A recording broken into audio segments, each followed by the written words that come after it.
All right, Chiefs fans, are y'all ready for the playoff game today? My name is Taylor Bell, and this is Chiefs Studios. It's a pleasure for having y'all join us today. Now, game starts here in a few hours. I did want to put out an updated episode as far as what to watch in the game, weather updates, and we'll get to the injury reports, and also, most importantly, how you can watch the game if you don't have Peacock. Now, they are showing the game on national TV if you're in the Kansas City and Miami markets.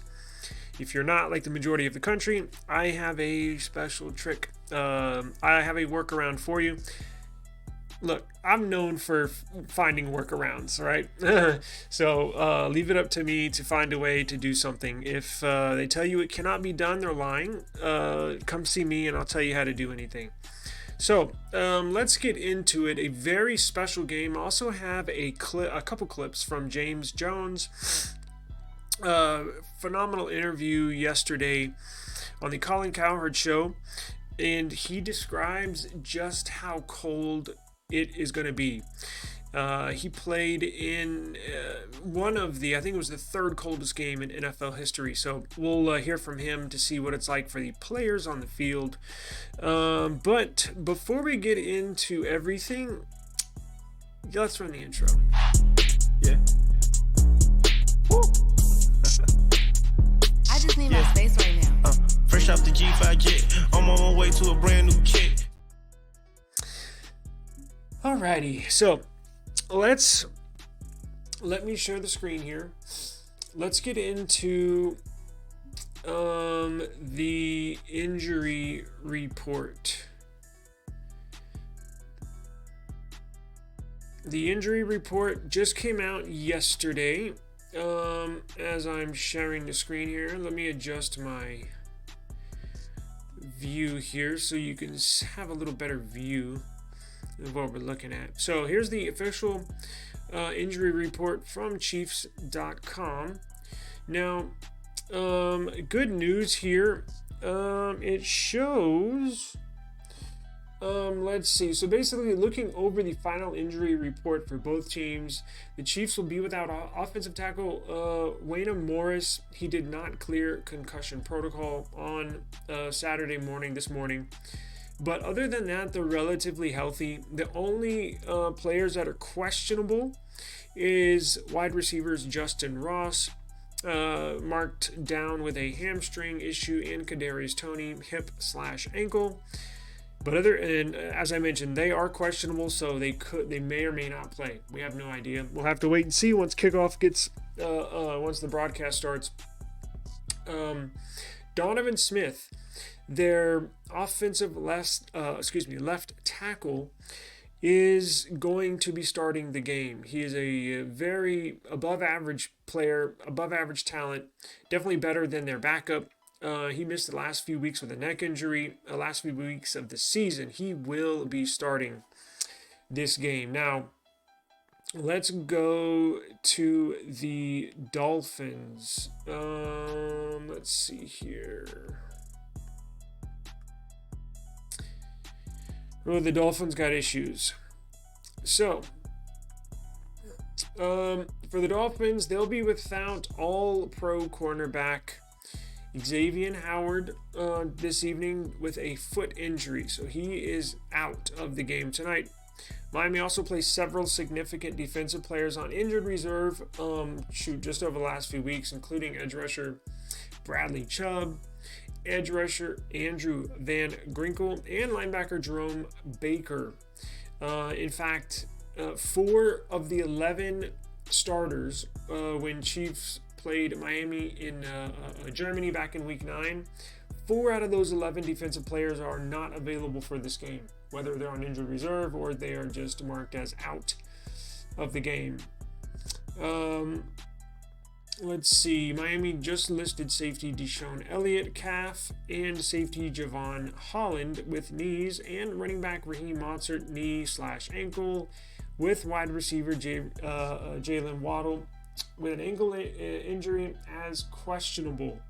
So Miami's got a much more significant, prominent injury report than the Kansas City Chiefs. So that could be huge in this game depending on just how many players play, right? We know for sure Kansas City's got one player out, for sure.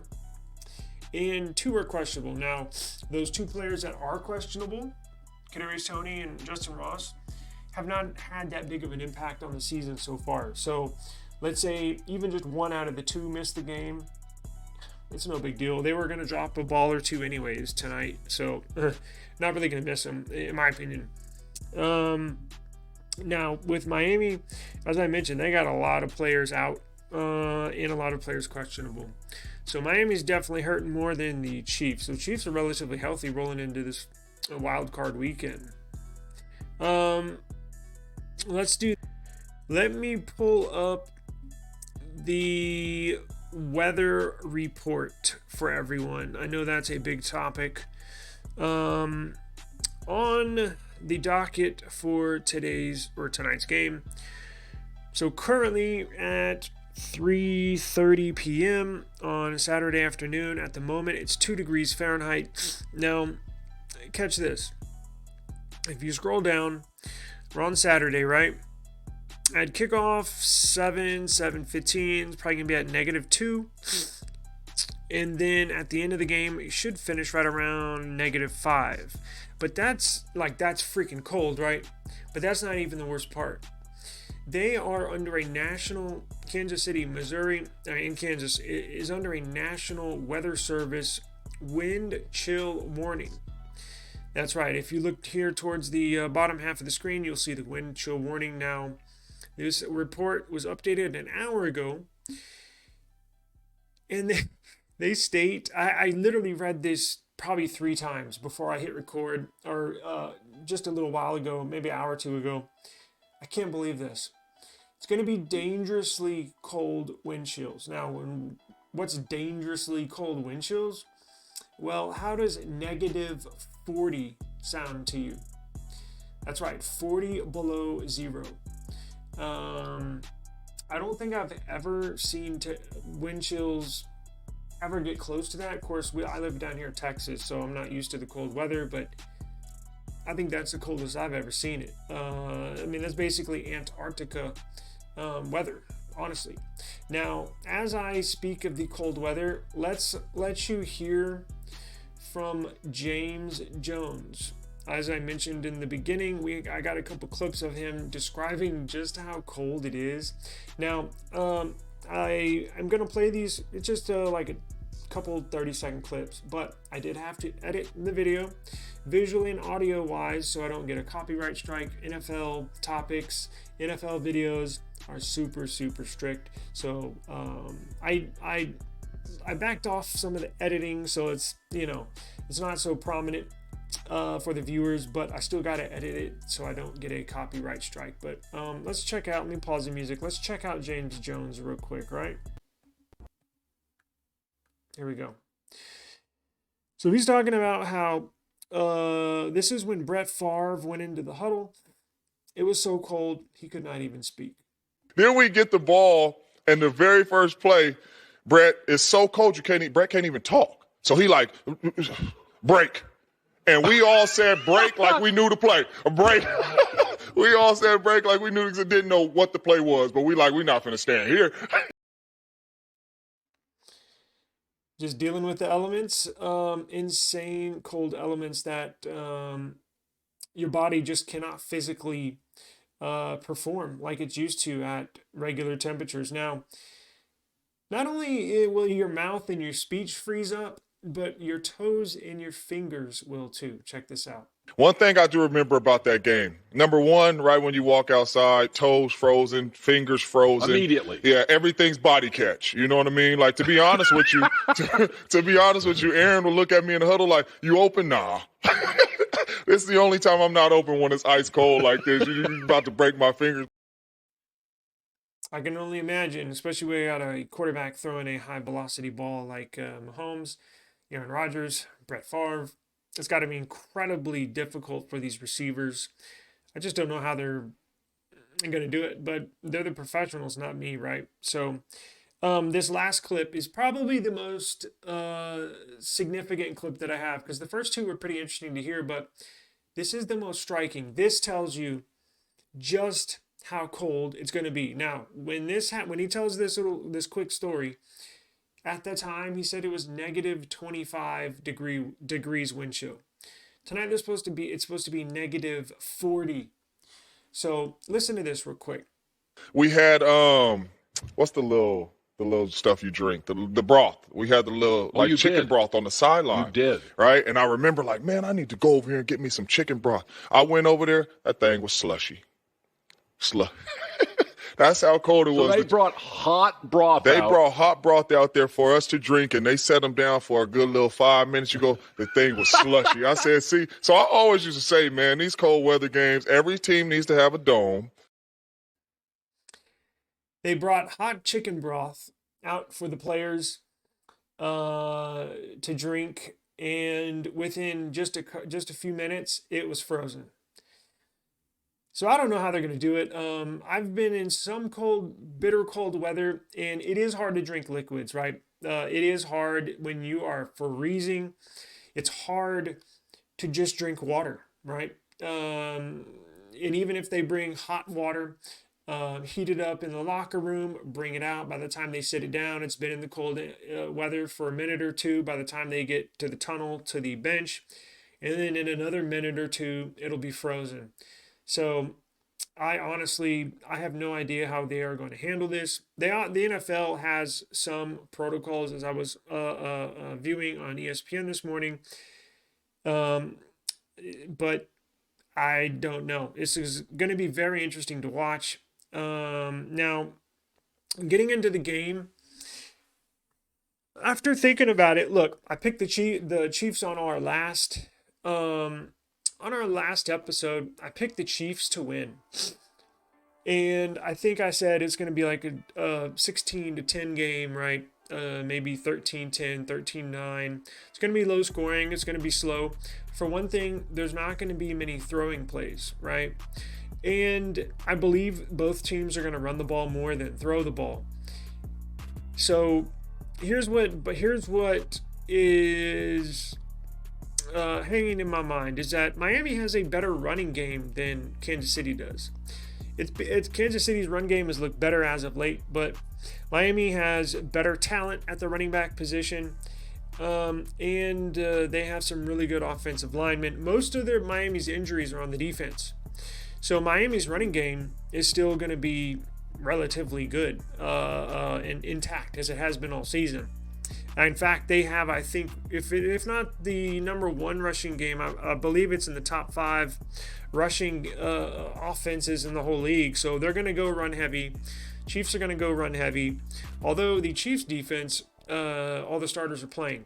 So if the Chiefs defense can hold Miami relatively, Miami's running game relatively decent, meaning Miami's not going to be running all over the field, I do think it's going to come down to 1 or 2 pass plays, a 30-yard chunk pass play, a 40-yard chunk pass play, something. Turnovers are going to be huge, as I mentioned in our last episode just a day or two ago. So you got to keep the turnovers down. Don't turn the ball over at all, and just be steady on offense. If you got a quick pass game, that's what I expect Miami to do. I don't expect a lot of these chunk yardage. Miami's very good at that, right? These little screen plays, Tyreek Hill, just a quarterback hike the ball and just turn around and throw it to Tyreek Hill, and then he starts running. So it might be closer than I think. And I give Miami a 1% chance of winning on the other day. However, I didn't know it was going to be this cold. And I think when it's this cold, it not only affects Miami, it affects the Chiefs as well, right? I know they live in Kansas City. They practice in Kansas City. Miami, as we mentioned, has lost their 10 last games in below freezing temperatures. But in normal, quote-unquote, normal freezing temperatures where it's, probably 20, 25, 15 degrees, I definitely give the edge to Kansas City.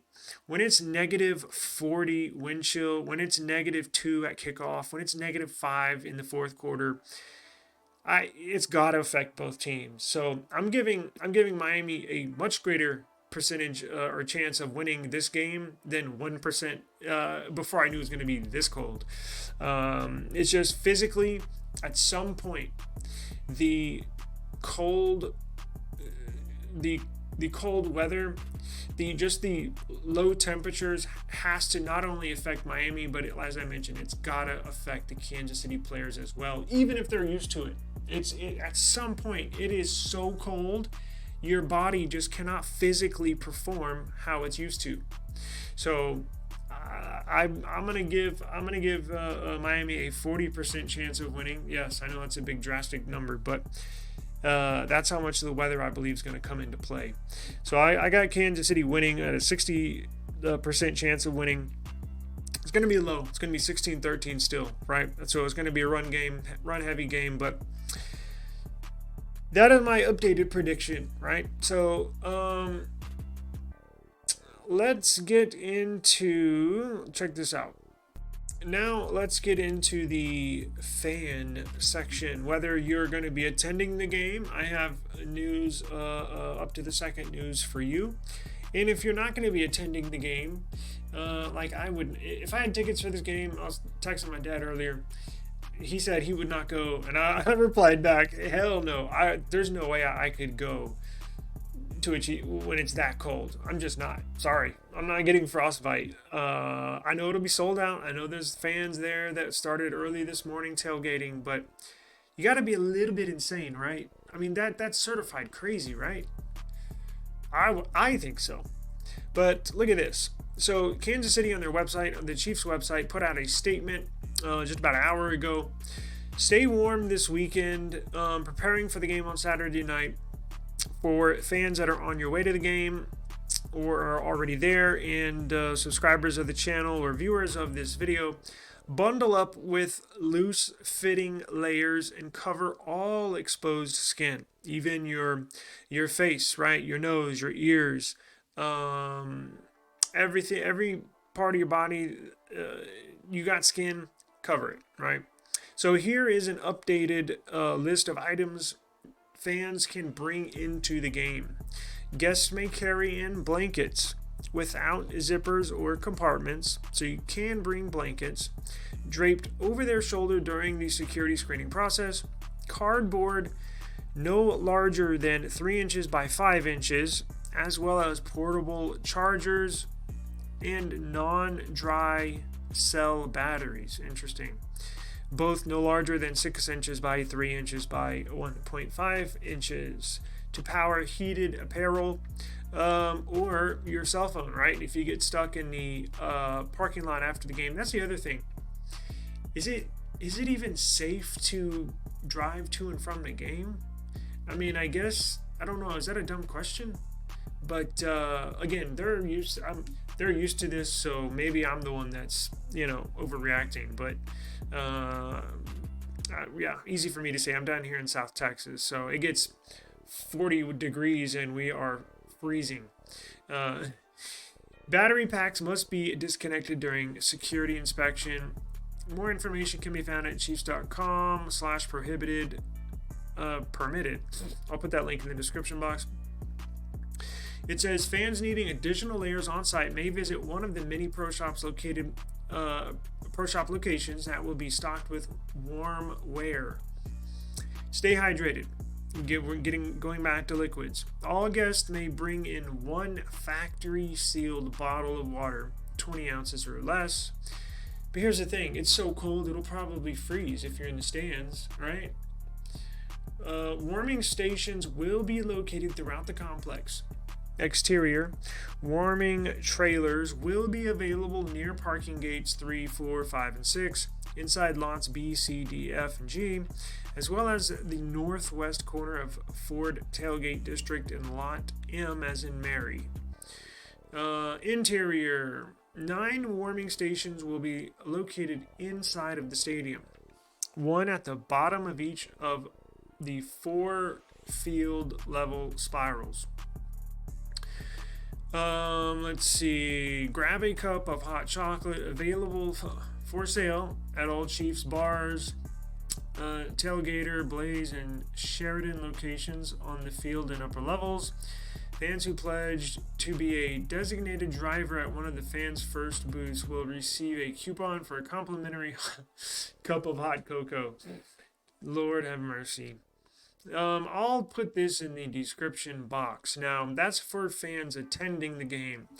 So what if you're not attending the game? Well, if you want to watch it, it's only outside of Kansas City and outside of Miami, as us, right? We're in Texas. If we want to watch it, it's only going to be broadcasted on the Peacock application. It's the first time in history NFL game has ever been broadcasted on an app only. Last season they had app viewership and national broadcast viewership. This year this is the first game it's on app only. So if you don't have the Peacock app, if you don't want to spend any money, if you don't want to download it, because I think it's like $5.99 to get the package to where you can watch it, I do have a workaround for you. As I mentioned earlier, my middle name is Workaround. Taylor Workaround Bell.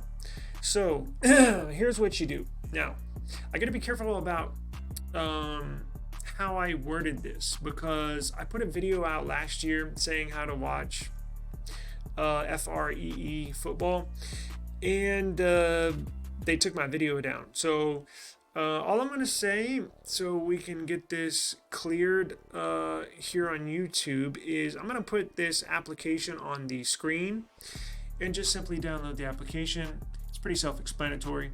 It is FREE, no credit, no debit, no email, nothing. Just download it, and then it's self-explanatory. You'll see all the games. But so if you have an Android device, if you have an Android phone, if you have an Android TV, if you have an Android box, Chromebook, you can even download it on your phone and then cast it to your TV. But it's this application right here. This application right here. So just download, put that on your phone, and you'll be watching a game FREE. Now, what if you don't have an Android device? What if you have a iPhone, iPad, Apple TV, MacBook? Well, I got something for you too, because you are in luck when you are riding with Taylor Bell. I got this one right here. If you got an iOS device, iPhone, iPad, Mac OS, Mac TV, MacBook, anything that has iOS on it, simply go search and use that, and you will be able to watch FREE. And thank me later. So that'll about do it. I wanted to make this quick, short update on injury reports, fan updates, weather updates, and how to watch FREE. So my name is Taylor Bell. I will stream tomorrow. We will do a review of the game tomorrow. And hopefully we will be victorious. But regardless, if we win or lose, we will be back here tomorrow. So please tune in, join us. It is my pleasure. I love doing this, so and I love for everybody to join in. So thank you very much for watching. Please subscribe to the channel. And I believe Fred Davis, my streaming partner on the channel, is going to have something for us tomorrow as well. So we'll coordinate that. And so we should both put out videos tomorrow. So make sure you be on the lookout for that. But I'll put those in the links in the description box below if you need to remind yourself of what they are, so how you can watch it FREE. All right, y'all, peace.